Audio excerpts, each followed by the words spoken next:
Hello, नमस्कार दोस्तों। जय श्री श्याम। मैं अंकित गौतम स्वागत करता हूं एक बार फिर से आपका आपकी अपनी अभिजात क्लासेस पर।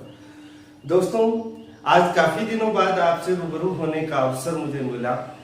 पिछले कई दिनों से हम क्लासेस नहीं ले पा रहे हैं, उसके लिए मैं बहुत बहुत क्षमा प्रार्थी हूँ। आज हम बात करेंगे क्लास 10th का जो संस्कृत पाठ्यक्रम है उसके प्रथम पाठ से हम अपनी अगली क्लासेस शुरू करने जा रहे हैं। और आज का जो हमारा लेसन होगा वो प्रथम पाठ है जिसका नाम है जय सुर भारती। क्या नाम है? जय सुर भारती, जो डॉक्टर हरिराम आचार्य के द्वारा रचित है।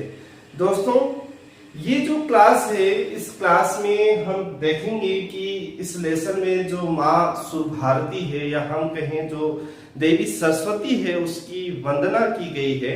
और इसके लिए पहले हम थोड़ा सा कुछ गुनगुनाने का प्रयास करेंगे और माँ सरस्वती की वंदना करते हुए हम सुनेंगे कि या कुंदेन्दु तुषारी हारी धविला या सुप्रिवस्त्रावृता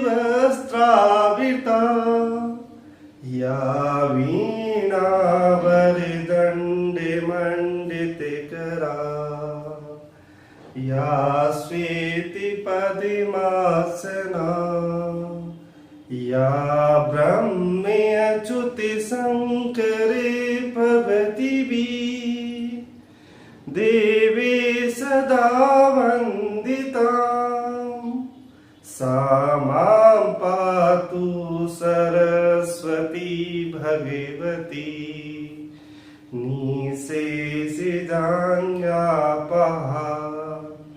निशेषजाङ्गापहा। चलिए दोस्तों, शुरुआत करते हैं। आज का जो प्रथम पाठ है क्लास 10th का जो संस्कृत पाठ्यक्रम है उसका पहला पाठ जय सुर भारती।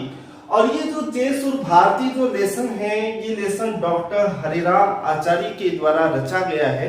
आपकी नॉलेज के लिए आपको बता दूं, जब हम श्लोक का प्रसंग लिखते हैं और उस प्रसंग में ये बात बहुत ही इंपॉर्टेंट होती है कि किसके द्वारा रचा गया है, कौन से ग्रंथ से लिया गया है। तो दोस्तों, जानकारी के लिए आपको बता दें, जो जय सुर भारती जो लेसन है इस लेसन में माँ सरस्वती की वंदना की गई है। ये एक वंदना गीत है और ये डॉक्टर हरिराम आचार्य के द्वारा रचा गया है। और इसका जो ग्रंथ है उनका नाम है मधुछंदा। क्या नाम है दोस्तों? मधुछंदा। अब बात आती है कि ये क्या काम आते हैं। तो किसी भी लेसन का श्लोक हो चाहे वो गद्यांश हो उसका हम हिंदी अर्थ करते हैं, उससे पहले प्रसंग लिखा जाता है। और उस प्रसंग में हम क्या लिखते हैं, उसमें यही बात लिखी जाती है कि प्रस्तुत श्लोक है या प्रस्तुत जो गीत है वो हमारी पाठ्य पुस्तक। अब पाठ्य पुस्तक का नाम क्या है दोस्तों? पाठ्य पुस्तक का नाम है स्पंदना। क्या नाम है? स्पंदना। तो आप कैसे लिखेंगे कि प्रस्तुत गीत हमारी पाठ्य पुस्तक स्पंदना के कौन सा लेसन है? जय सुर भारती शीर्षक पाठ से उद्धृत किया गया है या अवतरित किया गया है। और ये जो पाठ है ये पाठ डॉक्टर हरिराम आचार्य के द्वारा रचित मधुछंदा नामक ग्रंथ से लिया गया है। याद रखें, ये जो लेसन है जय सुर भारती ये किसके द्वारा रचा गया है? डॉक्टर हरिराम आचार्य के द्वारा रचा गया है। और इनके द्वारा जो मधुछंदा नामक ग्रंथ लिखा गया है उसके अंदर से ये जो लेसन है, ये जो श्लोक है वो लिए गए हैं। तो दोस्तों, सबसे पहले हम शुरुआत करते हैं प्रथम श्लोक से जो एक वंदना गीत है। क्या है? जय जय ही भगवती सुर भारती तव चरणौ प्रणमामहे नाद ब्रह्ममयी जय वागीश्वरी शरणम ते गच्छामहे। क्या कह रहा है दोस्तों कि जय जय मतलब सदैव आपकी विजय हो या हमेशा आपकी जय हो। हे भगवती मतलब हे देवी। भगवती का यहाँ अर्थ है देवी। और सुर भारती, सुर भारती, सुर भारती का अर्थ होता है शब्दों की अधिकारिणी। शब्द की अधिकारिणी कौन होती? सरस्वती। तो यहाँ पर सुर भारती का तात्पर्य किससे है? सरस्वती से। किससे है दोस्तों? सरस्वती से। तो क्या अर्थ होगा इसका कि हे देवी सरस्वती, हे देवी सरस्वती आपकी सदैव विजय हो या हमेशा आपकी जीत हो। तव चरणों प्रणमामहे, तव तुम्हारे चरणों में प्रणमामहे प्रणाम करते हैं। हम आपके चरणों में प्रणाम करते हैं। हम तुम्हारे चरणों में प्रणाम करते हैं। तो इस लाइन का अर्थ क्या होगा कि हे देवी सरस्वती आपकी सदैव विजय हो, हम तुम्हारे चरणों में प्रणमामहे प्रणाम करते हैं। आगे है नाद ब्रह्मई जे वागीश्वरी। नाद ब्रह्मई शब्द ब्रह्म युक्त, शब्द ब्रह्मई और वागीश्वरी मतलब वाणी की स्वामिनी। वाणी की स्वामिनी। वागीश्वरी का अर्थ होता है वाक, वाक धन ईश्वरी। जसत्व व्यंजन संधि हमने पिछले वीडियो में पढ़ा है। तो वागीश्वरी वाक वाणी की स्वामिनी आपकी क्या हो? सदैव विजय हो। शरणम ते गच्छामि, शरणम शरण में, शरण को ते तुम्हारे गच्छा में जाते हैं, मतलब हम आपकी शरण में जाते हैं। तो देखिए एक बार फिर से इसका हिंदी अर्थ करने की कोशिश करें, ध्यान से देखिए। हे भगवती सुर भारती, हे देवी सरस्वती आपकी सदैव विजय हो। तव चरणों प्रणमामहे, हम तुम्हारे चरणों में प्रणाम करते हैं। नाद ब्रह्मई जे वागीश्वरी, शब्द ब्रह्मई। नाद ब्रह्मई का अर्थ क्या होता है? क्या होगा दोस्तों? शब्द ब्रह्मई जे वागीश्वरी वाणी की स्वामिनी सदैव आपकी विजय हो। और शरणम ते गच्छामि, हम आपकी शरण में जाते हैं, इसलिए आप हमें अपनी शरण में लो और हमारी इस जो पंक्ति है, जो गीत हमने गाया है, उसको आप स्वीकार करो। तो दोस्तों ये था हमारा पहला पद्यांश, या हम कहें प्रथम जो गीत की लाइनें थी उसका हिंदी अर्थ हमने अच्छे से जाना। दूसरा जो श्लोक है वो श्लोक क्या है? कह रहा है त्वम असि शरण्या त्रिभुवन धन्या सुर मुनि वंदित चरणा नवरस मधुरा कविता मुखरा स्मित रुचि रुचिरा भरना। क्या कह रहा है दोस्तों? त्वम असि शरण्या त्रिभुवन धन्या सुर मुनि वंदित चरणा नवरस मधुरा कविता मुखरा रुचि रुचिरा भरना। देखिए क्या अर्थ होता है त्वम असि। ये क्या कह रहा है?